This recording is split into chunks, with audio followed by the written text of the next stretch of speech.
Alright, hello. Now this is the second part of the videos that I was just doing. I did all the videos that I've actually read the books of.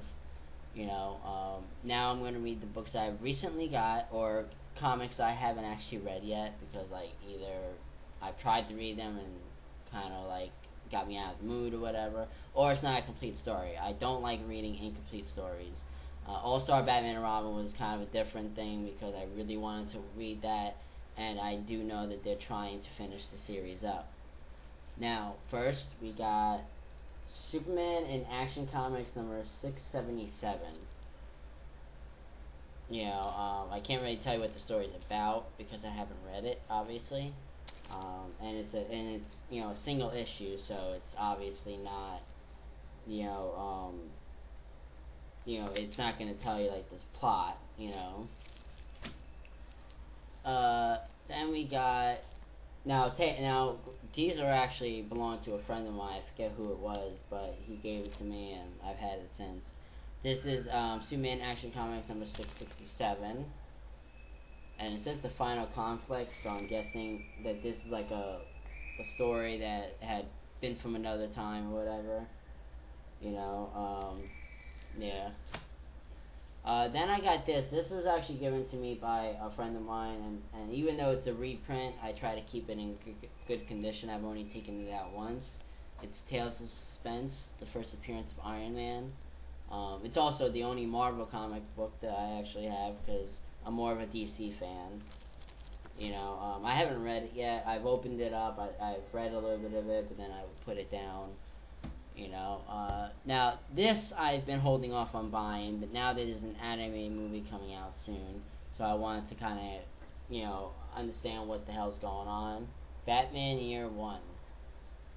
Okay, Frank Miller basically, and this is his take on the origin story. It is in canon with All Star Batman and Robin and Batman: The Dark Knight Returns. The artwork's really good. This is actually a step up from the Dark Knight Returns artwork. And he's back. He's got the small ears again. I actually like him better with the small ears rather than the big ones. His original look, basically. Then we got Jeff Loeb and Tim Sale once again with The Haunted Knight. Now, I haven't read this yet. I know it's not in continuity, I don't think, with Long Halloween or Dark Victory. In fact, I think those books actually are in continuity with the Frank Miller stuff. I don't think that this is actually in continuity, but it is done by Tim Sale and Jeff Loeb. So the artwork is pretty much similar. I like how like dark and gritty it is. So yeah, this is probably gonna be the book that I read next. Then of course I had to get this. Hush. Okay. This is basically just like I don't even know how long that this took, but I actually have one of the single issues that this came in. It was a New York Post special edition. I'll show that. Yeah, New York Post special edition, which I can give this away now, basically. And as you can see, it's got Harley Quinn, Catwoman, Huntress, and Oracle's in this too. So I don't know if that means that this is also a Birds of Prey story. I've never read a Birds of Prey story. It's got Nightwing. It's got Tim Drake's Robin. It's got so many characters in it that I have yet to read about. I've only seen in cartoons. Like Nightwing, I've never read a comic with Nightwing in it yet. So this is gonna be really good. It does do an overview on his origins, which I like. It's got its own like little twist on it. The artwork is freaking beautiful. This is just so beautiful. I love this. And I have a feeling this is definitely going to be worth reading. I already know who Hush is, but that's not gonna spoil my thing. Jeff Loeb is also definitely a writer I'm starting to really enjoy. Jim Lee is, of course, a terrific, artist and writer as well, and yeah, and Jim Lee did the thing with Frank Miller for All Star Batman and Robin, and then Jeff Loeb is, for Long Halloween. This is also getting an animated movie, so I thought I'd pick this up. Also, ever since World's Finest Podcast, which is off of Earth-2.net, mentioned this story, I've been wanting to get it, but I just kind of been procrastinating. Basically, what happens is Batman's always been paranoid that what happens if this powerful hero became rogue? What happened if this one became rogue? So he would always find out their Achilles heel, their weakness, and he always had a plan set to destroy them or to weaken them or whatever, to stop them basically and save the world. Ra's al Ghul gets this plan and uses it against the whole Justice League, which is really cool. It's volume 7 in the JLA series. It's a self-contained story, but it's within Mark Waid's universe of JLA, so I do plan on getting the rest of them. I just wanted to get this so that way I can read it before it comes out. Basically, it's called Justice League Doom, and it's actually going to be loosely based on this. So I don't know if that means that just very tiny bits of it's going to be put in there or what, but I am looking forward to that. Then I got this, Superman Red Sun. This is an Elseworld book by Mark Miller, Dave Johnson, Killian Plunkett, Andrew Robinson, and Walden Wong. Basically, it takes place during the Cold War when America and Russia were kind of at odds, communism, blah blah blah, and it basically is what would have happened if Superman landed in Russia, in the USSR, Soviet Union, whatever, and instead of Smallville, Kansas. He was raised by a loving father and mother, Jonathan and Martha Kent, but instead he goes into communism. Now, I've looked at some pictures, and it actually looks like Superman's not really that different in terms of his heroics. Like, he still, saves the little people, whatever, but he's fighting against democracy. Like, he's basically, he's the Soviet, communism. I'm not really into politics, so I can't really say what the difference is.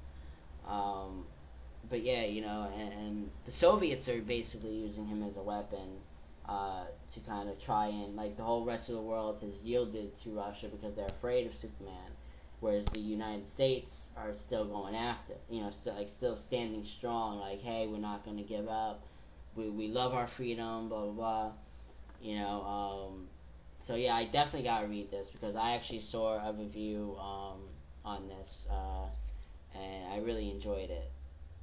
So I definitely want to. Batman's in it, Wonder Woman, but they're in different forms, basically. Then we got the Nightfall. I only got volumes 1 and 2 of this. Okay, this is actually by various artists.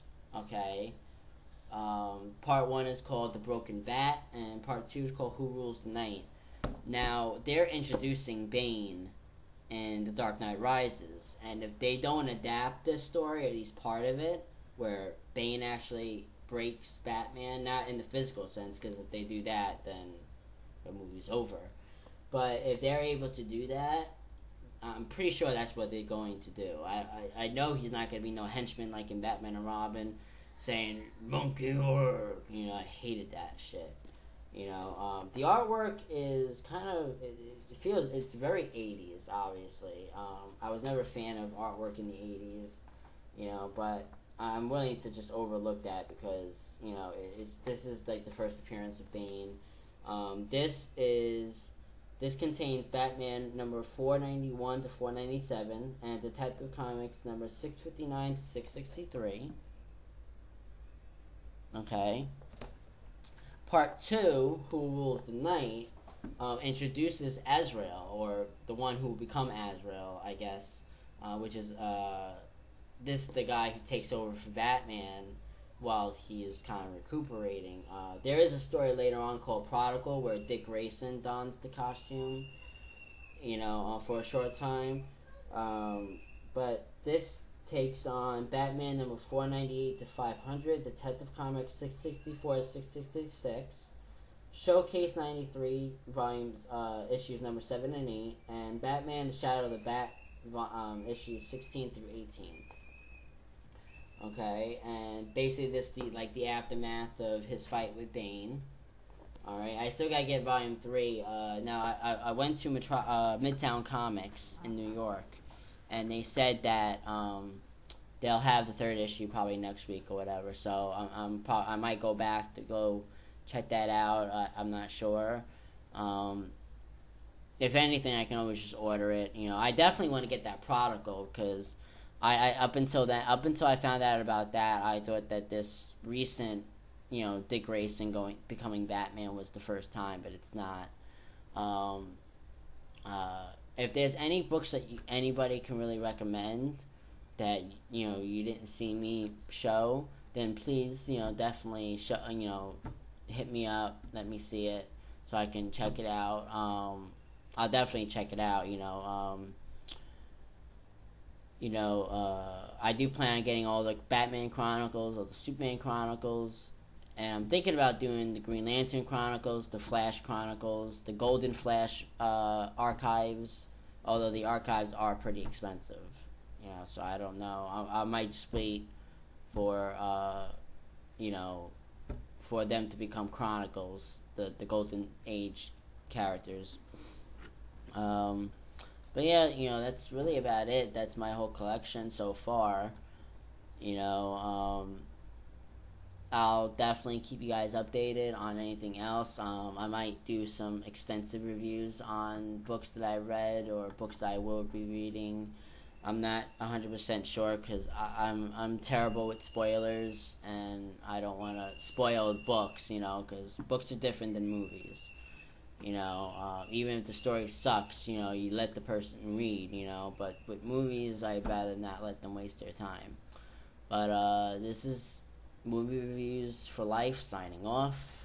Take care, and definitely go check out those others. Laser Dude 99, Andrew Cutter 2, History of Comics on Film, basically just, first letter of each word that you see there.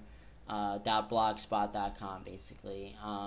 Go to earth-2.net and sign up at the forums, check, talk about whatever you want to talk about. Nobody's gonna tease you, laugh at you, nothing. They'll probably ask you questions, so definitely check it out. And I will talk to you guys later.